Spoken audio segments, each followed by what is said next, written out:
ఓట్ల ఫ్రాడింగ్తోనే లోక్సభ ఎన్నికల్లో బీజేపీ గెలిచిందన్నారు రాహుల్. తాము ప్రశ్నిస్తుంటే ఈసీ వెబ్సైట్ మూసివేసిందన్నారు.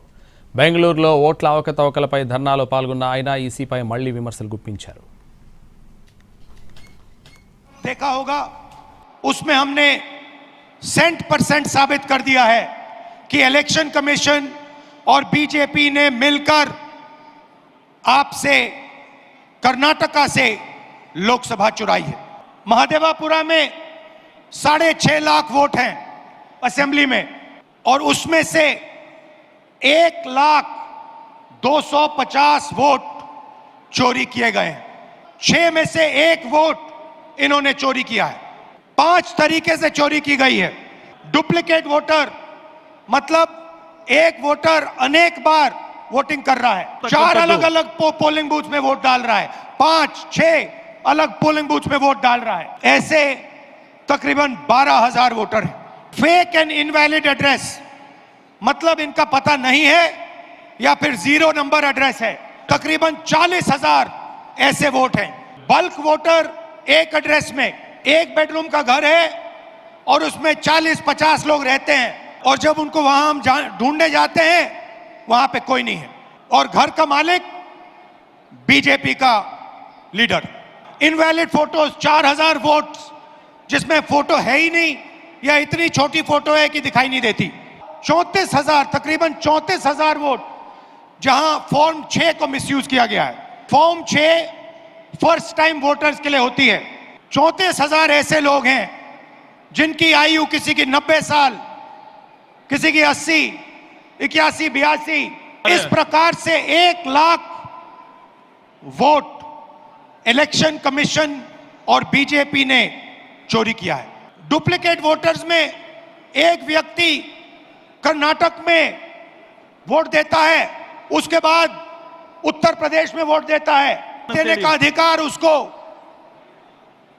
बेंगलोर में है, लखनऊ में है, वाराणसी में है, अलग अलग जगह देश में ये लोग वोट डालने के लिए ऑथराइज्ड हैं।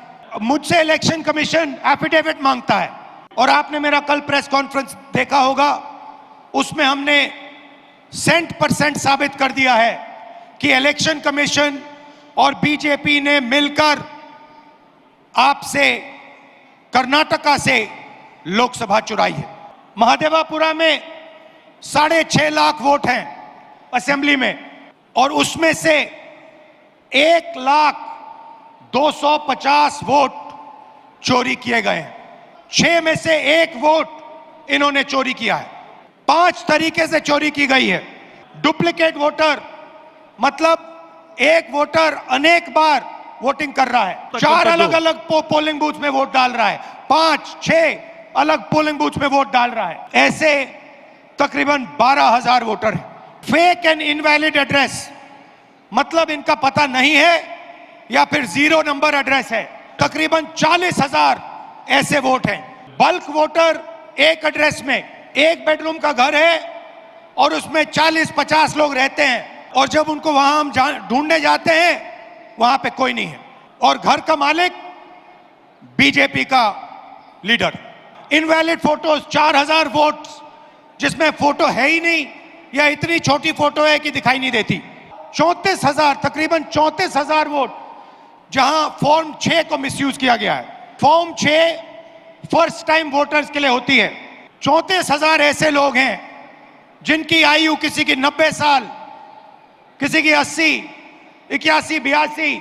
इस प्रकार से 1 लाख वोट इलेक्शन कमीशन और बीजेपी ने चोरी किया है।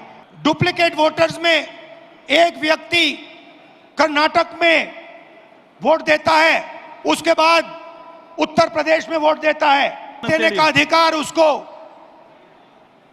बेंगलोर में है, लखनऊ में है, वाराणसी में है। मुझसे कहता है कि मुझे ओथ लेना है। मैंने पार्लियामेंट के सामने, पार्लियामेंट के अंदर ओथ लिया है।